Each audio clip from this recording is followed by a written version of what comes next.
I've got my car parked out the front, and I'm just in the hope that all the boys and all the crew who are into it turn up tonight. So it should be a good one.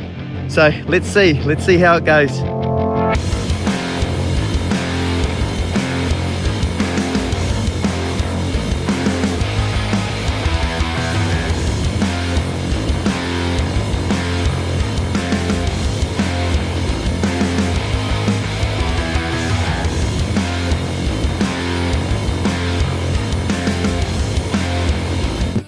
One of the things that's inspired me about the Davy family is about your father.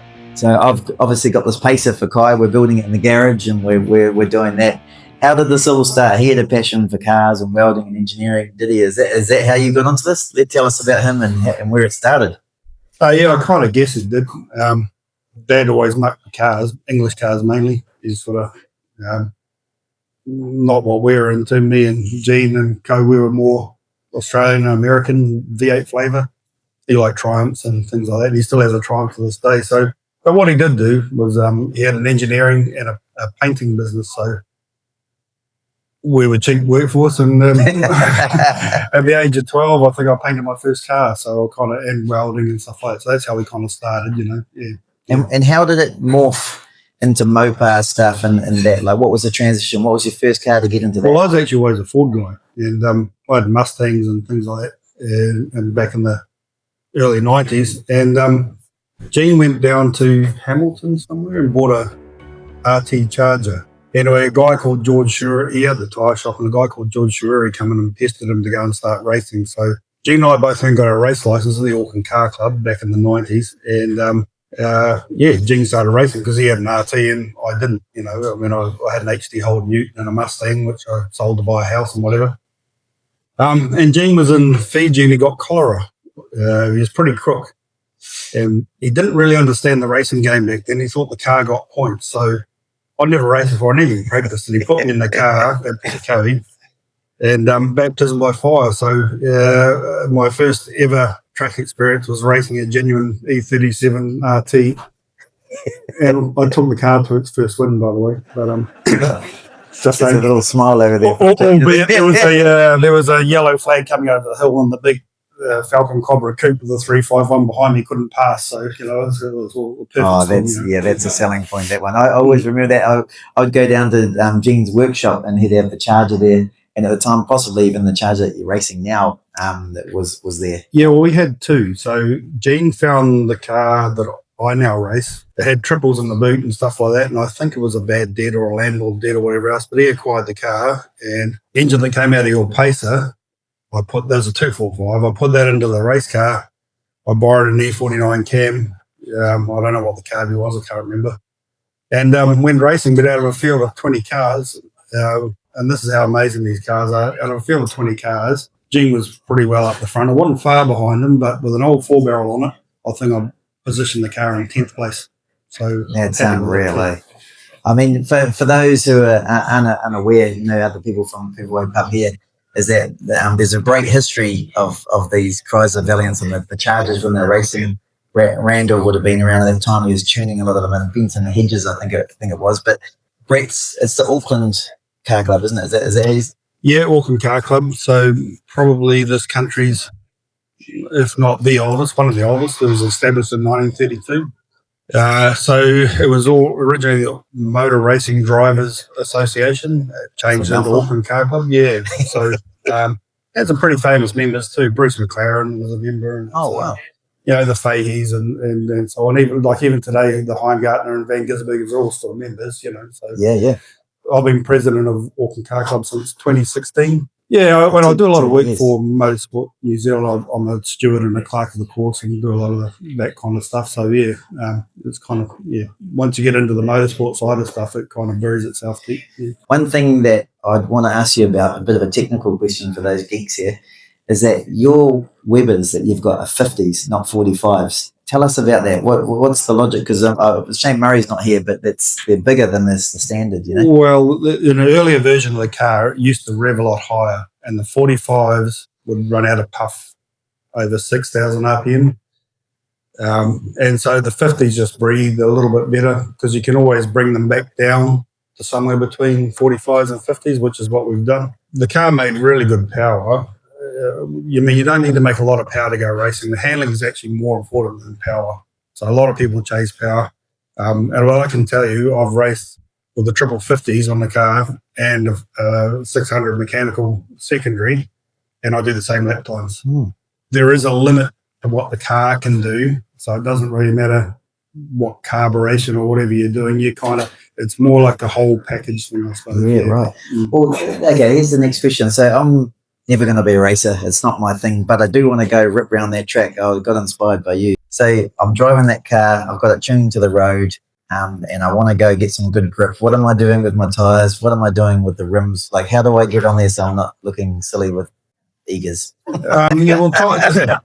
Eagers are horrible. I mean, I've got a story about eagers. Gene put eagers on the car one day. Yeah, they were bloody dangerous, to be fair. Coming over the hill at PÖHOI full noise, they just let go. They're scary. But they look cool.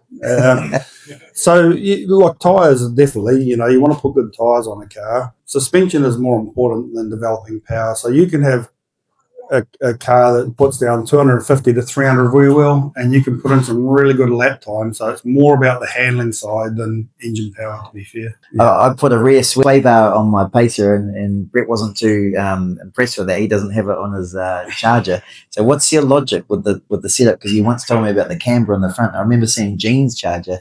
It just about looked like it was standing like that. It had so much. Yeah, well, negative camber is important because as your car goes hard into a corner, those wheels stand up. So when you tip in, the outside wheel goes straight. Right. So the negative makes it like it actually, they lean out.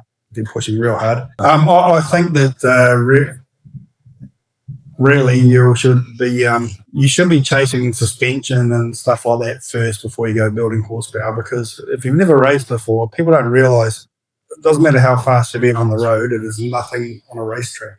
So getting that little bit extra around, like PÖHOI used to be a good tester, coming over the hill and then going through turn one. When you got up in the morning to go racing and you're going to do a personal best, you really did put your big boy pants on at PÖHOI. Hampton Downs is a different track. It's kind of a grip limited track. You enter the corner, you build into the corner, and then the car tells you when it can't go any faster around the corner. The whole track is kind of like that at Hampton Downs, and it's what I kind of miss, I suppose, about PÖHOI. Yeah, well, I was really impressed when I went down to Hampton Downs and saw the car running. Now, one thing I noticed, Brett, is that you were there. The car came in, you jacked it up, you spun the wheels so that you told me that the brakes didn't get hot and then stay on the discs, and you're doing it all yourself. What's that like, man? When you're just passionate and you're doing, you pretty much did the whole thing. I don't know. It's just you get into procedure, into a habit, I suppose. France and I go to the track. That's her and I. She goes off and she helps up and timing and does the results and whatever else, and I race the car.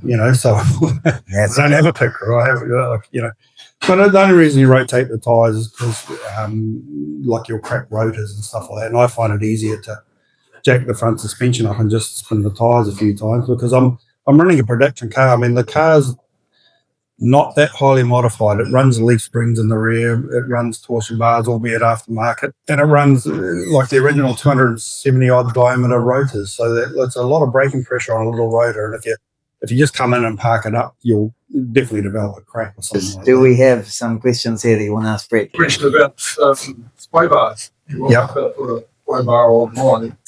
Greatest what size do you reckon? With the torsion bar, I reckon, like, they're naturally understeering car chargers with the torsion bars. If you push really hard, they do, especially if you've got a good kind of lock diff, or not a lock diff, a good spool diff, or a diff that doesn't give much, they will push. So you've got to have a bit of a driving style to overcome that. You kind of get a little bit,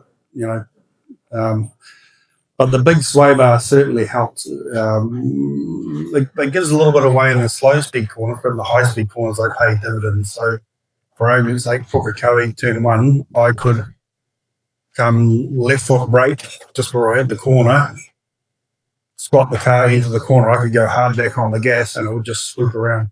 But then you get the cast roll and it would understeer, like you had the hacksaw thing around the corner, So Mike's talking about rear sway bars. I don't think they work on left springs. An old technology that, the front does all the work. You just need the back to be nice and soft. And the front is doing all the braking, it's doing all the pouring, it does everything. It's a rear-wheel drive car, you know. Yeah. So front sway bar, I think bigger is better. The problem with the rear sway bar that I put on is that every time you go around that corner just down over there, it goes sideways, so you've got to be very careful. That's your ego. That'll be your ego. Hey, that's a good question. You're going to... You get a battery charger for that one, mate. Well done. Right. Anyone else got any questions before we close off the night? What sort of pulling, mate? Yeah. Good question, Sean. So the previous engine, I used to pull the 6.4. But like any big six-cylinder, they have a terrible problem with harmonics. And if you're using an old iron crank, they have torsional twist. And so, especially if you're not so bad for drag racing, but if you're circuit racing, your throttle being coming down, you get a whole lot of crankshaft bouncing backwards and forwards and stuff, and the flywheels will come off. It'll throw the harmonic balancer off. They do all that kind of stuff. So this next version of engine, I've made it a fatter engine. It makes max power at 5.6 or 5.7. So I've now built an engine that I can not rev the shit out of it, do the same lap times, and just short shift. And I just go home, put it in the garage. That sounds like a bit of me only because I wouldn't know what else to do. So I used to pull an engine out, honestly, just about after every race. It was so bad. Crap cranks, snap the last two lines off the camshaft, and you could still go out and race as a 5-cylinder, but funny enough, they would do that. And, yeah. But yeah, the revs kills them. So if you're pulling big revs, it really, unless you got a light flywheel, a big damper, and you've got the engine well balanced, I wouldn't be pulling too many revs in the old 365. No.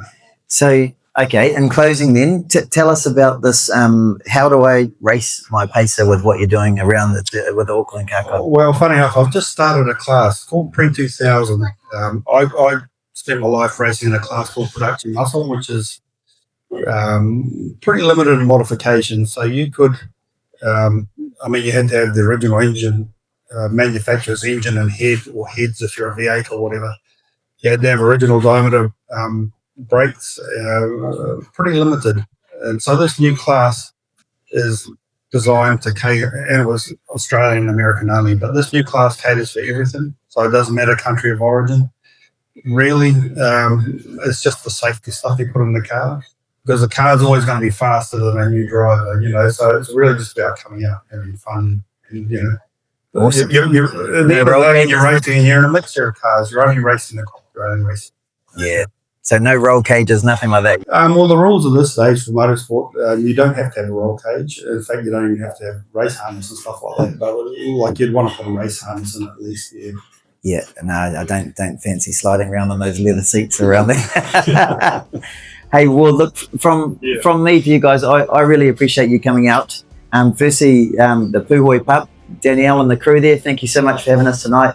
It's a great turnout. I was quite nervous in setting this up because I thought, what if only two people, my wife and my son, turn up, so I do really appreciate it, because it's often hard to put your neck out and do something fun. So thank you very much. And thank you for everyone that's turned up and just contributed in that. There is one last spot prize, and the guy that gave these spot prizes said he wants to be anonymous, which I think is pretty cool. But Hamish, special mention to Hamish, he just sold his pacer last week, and he's got a Charger that he's had since, what age were you when you got it? Since I was 19. So 19. Well, you're going to need a battery charger, so that's you, because your bum will be a bit sore after selling that this week. But look, thank you very much. I'm going to upload this onto YouTube, and then what I'm going to do is over the next couple of years is try and interview a few people with their stories to capture people like Brett and Murray. So just thanks heaps everyone for being here. Much appreciated. Thanks for your time, man. And thanks for Kirsten, me organising all this. So rock and roll. Let's have a last beer and get out of here, eh? Cool. Thanks, guys. Cheers.